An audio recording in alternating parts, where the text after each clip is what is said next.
But why do people say things like upset or angry? When someone says how they feel, they're not always upset or angry. Well, what were you feeling? I felt like I wanted to punch him in his face. In hip-hop today, Nicki Minaj is the undisputed queen of controversy and always seems to generate headlines whatever she does from the beefs. Did Nicki Minaj just take a jab at fellow rapper Iggy Azalea? To the altercations. A celebrity brawl during Fashion Week. To the downright outrageous. Nicki Minaj had no time for Miley Cyrus bringing up her new music. Here are Nicki Minaj's wildest moments caught on camera flashing on Megatron's set at the 2014 VMAs. All of the spotlight was on Nicki Minaj, but it wasn't for reasons that she would have wanted. Nicki was performing with other stars such as Ariana Grande and Jessie J, and was set to join them on stage. But Nicki was already wearing her Anaconda outfit, and this did not go well with what Ariana and Jessie were wearing, so Nicki changed clothes quickly before returning to the stage. However, things didn't go as planned, as Nicki recalled on Ellen.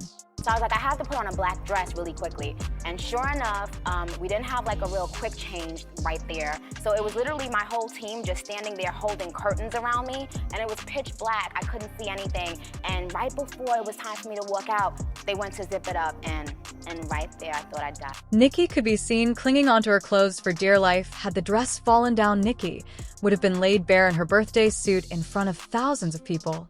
I didn't have any underwear on, like no underwear, no bra, because I had just taken off the Anaconda outfit. So I was butt-ass naked. So Nicki had to do a number of things at the same time. She had to walk on stage, perform, and then someone keep all of your clothing back up on her. Nicki escaped a wardrobe malfunction by the skin of her teeth. But in 2018, at the Made in America festival in Philadelphia, she would not be so lucky. Her outfit was too tight, and there were numerous nip slips throughout her performance. On a video on Twitter, she joked, "You know what, let's go at it. They all saw my nipples at least 50 times tonight." And in 2022, something similar would happen again, except this time around she was not in front of her fans, but at the New York Met Gala. She was wearing a black gown designed by Burberry's Riccardo Tisci, and the gown sadly did not have the right cup sides, so her boobs kept popping out again. But in true Nicki fashion, she did not seem embarrassed by what happened. In fact, she joked, "Enjoy these, because you won't ever see them again." These wardrobe malfunctions caused some controversy, but nowhere near as much about what I'm going to talk about next. Exorcism Grammy performance. At the 2012 Grammys, the stage was set for Nicki to make a transition in her career year. She was seen mainly as a rapper, but was desperately seeking to be seen among pop artists like Lady Gaga, Katy Perry, and Beyoncé. She wanted her performance to be memorable, but this was memorable in both good and bad ways. During this performance, she is clearly paying homage to Madonna, an artist who used a lot of Christian imagery in her song. Like a prayer, the performance starts with her in the confession booth and is rapping to a Catholic priest. Then it jumps to the big screen where the same priest is performing an exorcism in a family home. The mother is worried about her child being possessed, and the daughter is Nicki. She climbs onto the ceiling, and the priest asks her name, to which she replies Roman, which is one of Nicki's alter egos. We then cut back to the stage where Nicki is singing in her mock English accent while she is chained to a wall. She then raps. While monks dressed in robes start dancing, she is suddenly free from her hackles, so she walks downstairs and performs. Then a choir sings, "Come all ye faithful." The priest at the confession comes out and is now wearing robes. He is now performing an exorcism on Nicki. Nicki is lifted into the sky, and the unfortunate close-up shows the strings being used to hoist Nicki up. As you can imagine, the song drew controversy from religious groups. The Catholic League released a statement that said perhaps the most vulgar part was the sexual statement that showed a scantily clad female dancer stretching backwards while an altar boy knelt between her legs in prayer. Finally, "Come all ye faithful" was sung while a man posing as a bishop walked on stage. Minaj was shown levitating. The statement went on to say none of this was by accident, and all of it was approved by the Recording Academy, which puts on the Grammys. Whether Minaj is possessed is surely an open question, but what is not in doubt is the irresponsibility of the Recording Academy. Never would they allow an artist to insult Judaism or Islam. The creative director of the performance has since come out and defended the performance and said there were no crosses, there were no religious symbols. "We made sure we were very respectable." The bishop was a symbolic figurehead. He was not intended in a negative light, but in a position of authority, and it's important to note that Nicki is a Christian and was not intending to mock her faith. The director said, As far as the theatrical Matic performance, it's entertainment. If you are going to rise up about a performance that is not literal or harming from two people that are believers, then we need to see that anger being used to make a change. It was one of Nicki's earliest brushes with controversy, and there were many of these yet to come. Kissing Meek Mill. Nicki and Meek Mill had quite a complicated relationship, to say the very least. In the beginning, Meek did not hold back when expressing his interest in Nicki, even tweeted in 2010. #Megalis to get it Nicki Minaj before somebody else do. The thirst tweets continue, and by 2013 Nicki was asked to feature on one of Meek Mill's tracks for his Dream Chasers 3 mixtape, and Meek probably had ulterior motives in mind, but by December 2014 Nicki would insist that they were friends. Was it going down or not? We're friends. We're friends. He's dope. Shout out. However, it wasn't long before the thing that everyone speculated about was finally out in the open. A month later, the selfie appeared on Nicki's Instagram. Then a selfie appeared of Meek giving Nicki a kiss. Then when Nicki announced her Pink Print tour in 2015, Meek Mill was coincidentally a supporting act. This led to many times when they were performing on stage, and often at times things got a little frisky. The love between the two was very much out in the open. Meek bought her a diamond ring, leading many people to believe that he had put a ring on it. However, this turned out to not be true, but there may be another reason why their relationship was so public. Nicki was receiving an email from her ex-boyfriend and rapper Safari Scaff Beezy Samuels, who was asking for unpaid royalties. Perhaps Nicki was trying to make him jealous too. Nicki tweeted, "My man asked him to stop emailing me. I also asked him several times. This man can't move on. It's really sad. I have the emails to prove it." And clearly things weren't going well between Nicki and Meek either. An insider told E! News they were fighting on and off for a little while about a few topics that upset Nicki. They had a bigger fight and then called it quits. There have also been allegations that Meek Mill was abusive to her as well. And in January 2017, Nicki went on to Twitter to confirm that she was now single. To confirm, "Yes, I am single, focusing on my work and looking forward to sharing it with you guys really soon. Have a blessed New Year. Love you." In the 2018 song Barbie Dream, she raps, "Meek still be in my DMs, I'll be having to duck him." And while rapping that line live once, she said, "I could tell you secrets, but I won't because being a bitter is what I don't brawl with." Cardi B. Cardi B once idolized Nicki, and the two of them could have been the best of friends, but somewhere along the way these two fell out, and there was only room for one Queen Bee. At New York Fashion, both artists were invited, and both of them dressed to impress. There are disputed stories about what happened. Apparently Nicki stepped on Cardi's dress and then said something about Cardi's daughter. We do have footage of Cardi shouting. This was New York Fashion Week, so security were quick to distance the two and prevent this fight from escalating. Security was holding back Nicki and security was holding back Cardi. Eventually Cardi took out her shoe and threw it in Nicki's direction. Cardi, who is now Cinderella with one shoe, left New York Fashion Week with this nasty scar above her eye. So things had gotten pretty ugly. The biggest question on everyone's lips afterward was why, without mentioning Nicki, Cardi posted on Instagram, "I've let a lot of slide. I let you sneak diss me, I let you lie on me, I let you attempt to stop my bags, cup the way I eat you, threaten other artists in the industry, told them if they work with me you'll stop with them, I'll let you talk big about me." Cardi's sister also said she mentions my sister all the time when she gets on radio. "She likes shady comments about my sister constantly. Her two bimbo friends go on live and talk about my sister all the time on their fake-ass podcast with 500 viewers. But I can't say nothing for that's my family. You can." These comments force Nicki to respond, who said, "You're not controlling your family. When there's thing I'm on stage looking like a crackhead, are we going to be civilized and mature and tell everyone around us to relax, or not yesterday?" Or whatever. The sister was just saying some more really rude things about me. Lies. So should I just not defend myself ever? And specifically on the incident at New York Fashion Week, she said, "There's no way I can lie about it because I guarantee that there's surveillance footage in the building where the assault took place. I had my cameraman there, and the bruise above Cardi's, I may have come from Nicki's friend Raw Ollie." Nicki said, "Raw Ollie really beat Cardi's ass bad, like really bad. You went home and told people that security hit you, and we let that lie continue because of legal reasons. I told Raw, don't tell anyone you hit her because I don't want nobody trying to sue me because they all come to The person with money. I guess you had to look like a gangster in front of your friends. I get it. Raw beats you so bad that I was mad at Raw. Raw didn't like her attitude, the way she came at me. I told Ross. She didn't put her hands on me. But Raw was like, I couldn't take that chance. Clearly Nicki and her friends, and not to be messed with moment with Drake while Meek Mill and Nicki were officially an item. There have been rumors and speculation that she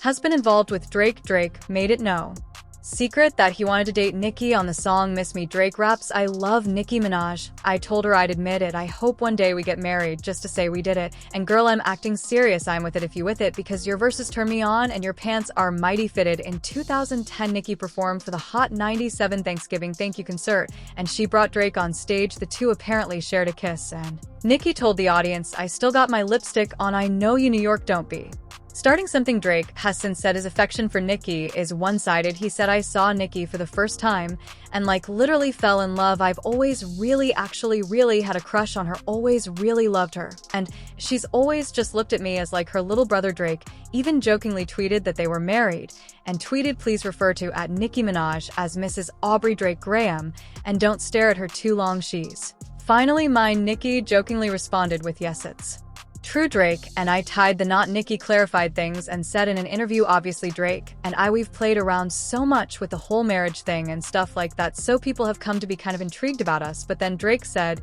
he was serious and said, I don't know if we were really pretending. I'd marry Nicki.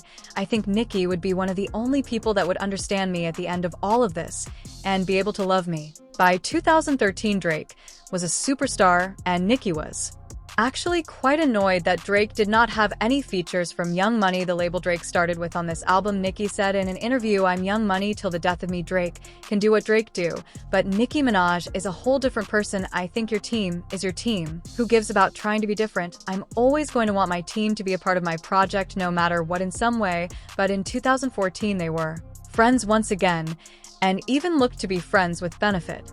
Drake was no longer dating Rihanna and was once again a single man, and at Hot 97 Summer Jam things got a little hot and heavy. There seems to be some good chemistry between the two on stage, but Drake takes it to another level by lifting her up on stage. Drake would later get a lap dance for the Anaconda video too, but ultimately, it looks like Nicki and Drake continue to be friends, but sadly for Drake, without benefits. Miley Cyrus call out. One of Nicki's most infamous moments was when she called out Miley Cyrus. Although it seemed to come out of nowhere, there was actually a lot of tension brewing between the two. On Halloween 2012, Miley posted a photo of herself on Twitter dressed as Nicki with a blonde wig and butt pads. She even directly called her a stupid on Twitter. Then in the 2013 interview with Billboard, Cyrus either intentionally or unintentionally added fuel to the fire by saying, a lot of people wanted to try to make me the white Nicki Minaj. That's not what I'm trying to do. I love hood music, but my talent is as a singer. Both artists shared a mutual producer, Michael Made It, who tried to get them in the studio together, but no songs ever surfaced. And Nicki said there was a song that was a possibility, but it didn't work out. A song that did get released is Anaconda, one of Nicki's most celebrated tracks, and bizarrely Cyrus decided to Photoshop herself as Nicki in the Anaconda video she then made. In her Twitter profile photo, Nicki finally took the bait and said, give me one good reason why Miley made this her Twitter Avi. In 2014, the video for Anaconda performs better than Miley's breakthrough single Wrecking Ball on YouTube, and given that the song was more popular, Nicki was slightly irked at not being nominated for Video of the Year category for her song at the 2015 Video Music Awards. And the winner, the VMA, goes to Miley Cyrus. He felt that there was a racial aspect as to why she was not selected for this award, and now back to this bitch that had a lot to say about me the other day in the press. Miley, what's good? Miley responded with, hey, we're all in this industry. We all do interviews, and we all know how they manipulate. Nicki, congratulations. Nicki did an interview with the New York Times afterward explaining her beef. She said, I saw Cyrus just looking at me with her face screwed up, and I thought with the Nicki. Went on to say, the fact that you feel upset about me speaking on something that affects black women makes me feel like you have some big balls. You're in videos with black men, and you're bringing out black women on your stages, but you don't want to know how black women feel about something. That's so important, she continued by saying, "Come on, you can't want the good without the bad. If you want to enjoy our culture and our lifestyle, bond with us, dance with us, have fun with us, twerk with us, rap with us, then you should also want to know what affects us. What is bothering us, what we feel is unfair to us. You should not want to know that." And Miley is not the only female artist that Nicki was alleged to be beefing with the No Shade BET Award speech. In 2014, Nicki accepted the award for Best Female Hip-Hop Artist at the BET Award. The award was presented by Floyd Mayweather, and Lil Wayne jokingly escorted her up onto the podium. Nicki started off her speech quite humble and said, This is always very, very emotional for me because this is my 5th year winning this award, and thank you. She then got into how important her position is as a prominent female rapper. I don't take it for granted, I really don't. I thank God that I've been placed in a position to do something and represent women in a culture that is so male-driven. Jen then plugged her new album, and then the drama began, she says. My point is, what I want the world to know about Nicki Minaj is when you hear Nicki Minaj spit, Nicki Minaj wrote it. She then sarcastically said, No.